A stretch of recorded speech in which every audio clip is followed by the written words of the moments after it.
So this is examining, interpreting observations so that we can discover patterns and underlying meanings, but we're looking at things that aren't numbers. So generally we're looking for patterns, okay? And Laughlin and colleagues suggest 6 ways of looking for patterns. One is we could look for frequencies. How often does a particular phenomenon occur? So how often does child abuse occur? How often does the Globe use the word alleged when discussing sexual assault? We could talk about magnitudes. What are the levels of abuse? How brutal are they? We could talk about structures. What are different types of abuse? Mental, physical, sexual, are they related? We could talk about processes. Is there any order among the elements of structure? Do abusers begin with mental abuse and move on to physical or sexual? What are the causes of child abuse? Is it more common in particular groups? So we could be looking for causes, and we could be looking at consequences. How does it affect victims? So when we look at our data, we're looking for patterns, and we're looking for them to appear across several observations in order to be considered a pattern. So we could do this by doing cross-case analysis, and this involves examining more than one case, and we could do that either based on, by looking at it like case by case, or we could look at it based on the variables. So a variable-oriented analysis would describe or explain a particular variable. So maybe we want to try to figure out what plays a role in people's decision to go to college. We might think about things like gender, socioeconomic status, parents, school performance, etc. Okay? And our aim here might be to achieve a partial overall explanation using just a few variables. Case-oriented analysis would maybe look at one person's decision, a particular case or a handful of cases, and then looking at as many details as possible. Okay, so that's not going to tell us about people in general, but we could really look at the process. Now, we talked about grounded theory in another chapter. This is an approach to research in which theories are generated by examining the data rather than starting with a theory. Okay, and one component of this is constant comparative method. Okay, we're constantly comparing observations with one another, and this has 4 stages. So we want to compare the incident applicable to each category. Once you notice a concept occurring, you start to look for it in other cases. So you've read a few articles about how sexual assault is covered in the Boston Globe. You start to notice some things. Well, now you start looking for those things in subsequent articles. You start to note the relationships amongst these concepts. When they talk about, so for instance, one thing we notice when they talk about children as victims, they often tell you the age of the child.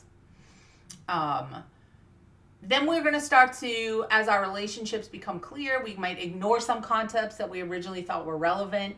Our theory may become simpler, and then we're going to start to put our findings into words. Now, semiotics is the study of signs and the meanings associated with them. So what's the meaning of something like a blue ribbon? Or when we say cheese, what does a cross mean? When my niece was little, she used to call necklaces with crosses on them T necklaces. What about a horseshoe? And signs are basically anything that's assigned special meaning. So a logo, an animal, people, consumer products. We could engage in conversation analysis. This is where we're going to analyze the details of conversation. That would include a complete transcript. It would include things like pauses, any sort of verbal tics, I guess. Some fundamental assumptions here. Conversation socially constructed. We have to understand it contextually.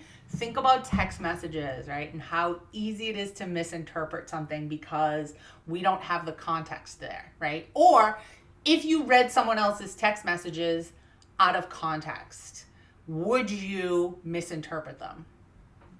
So for instance, there's a well-known case here in Massachusetts of this kid named Will Hurley. Will Hurley goes to a Bruins game with some friends at the Garden. He's kind of aggravated. He's texting his girlfriend. She's in night class. She's going to come get him. He's telling her, like, come get me now. These people are annoying. She pulls up to the Garden. He walks out of the Garden. He walks around the corner. He ends up at what is 99 Nashua Street, okay, which is behind the Garden, but before you get to like the Charles River. And he disappears. So he tells her on the phone he's at 99 Nashua Street. That's how we know this, right? She's literally around the corner. She's like 150 feet away from him. And poof, he's gone. Okay, what's my point in telling you this story? Okay, so he ends up in the river and he's found dead. So, my point in telling you the story is every time I see this case discussed, I think, oh my God, my text messages at that point would have been like, hey, jerkface, where are you? I told you to wait in front of the building. Where'd you disappear to? Ugh, you're so annoying, right? And when they looked at those text messages after my boyfriend was found dead, out of context, oh my God, I would have been so embarrassed. Hers are very kind and patient, okay? But I would have been like losing my mind. Now, Cannell and Maynard in 1996 looked at conversations between staff and clients at an HIV testing clinic to see how they were having conversations about safe sex, okay?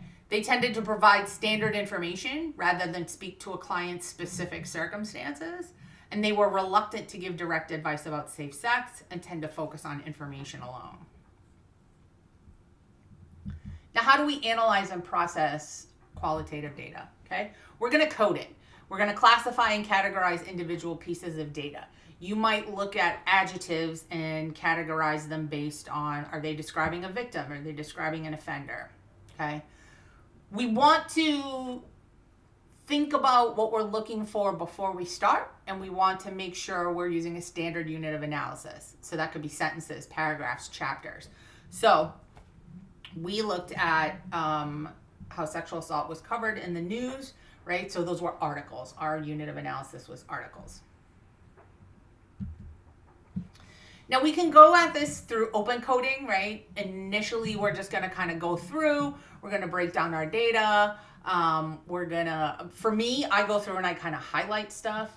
I did this in MaxQDA, which is some statistical software. It allows you to highlight things in different colors and to label those codes. So I highlighted things one color if they were describing a victim, one color if they're describing an offender. You can highlight them twice if a word is used to describe more than one thing that you're tracking. Axial coding is a reanalysis of that using grounded theory, aimed at identifying. So you're going to go back, right? Look at those results and be like, do I see themes here? Do I need to regroup them? Okay, so like we originally started off, our initial interest was how often they use the word allegedly, right, instead of reportedly. And there are differences when they use allegedly or when they say someone did in fact commit a crime. And we're going to regroup that data. And then selective coding and grounded theory, this builds on the open coding and the axial coding to start to see some central concepts. So after you've looked at these several times, what are you noticing? You're also going to maybe do some memoing. This is where you're writing memos or notes to yourself or your team that become part of your analysis. They might describe and define concepts. You might also write some code notes where you're identifying the code labels and their meanings. Theoretical notes, this is where you're making some notes related to theory.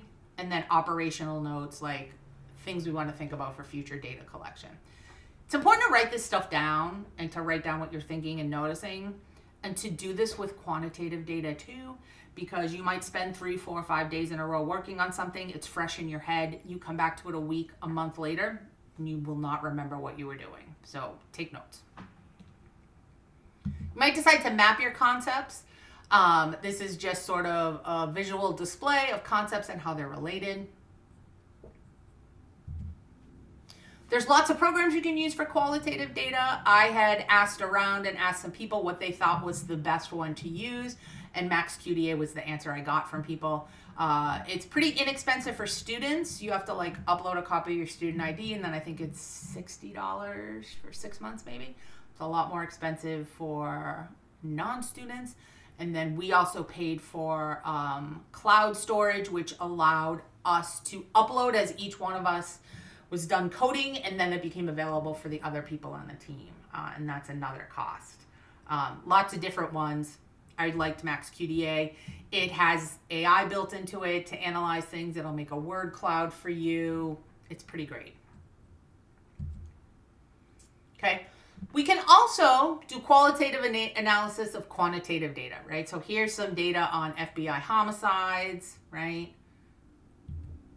We could look at red and blue states during the election, right? So here they are by state.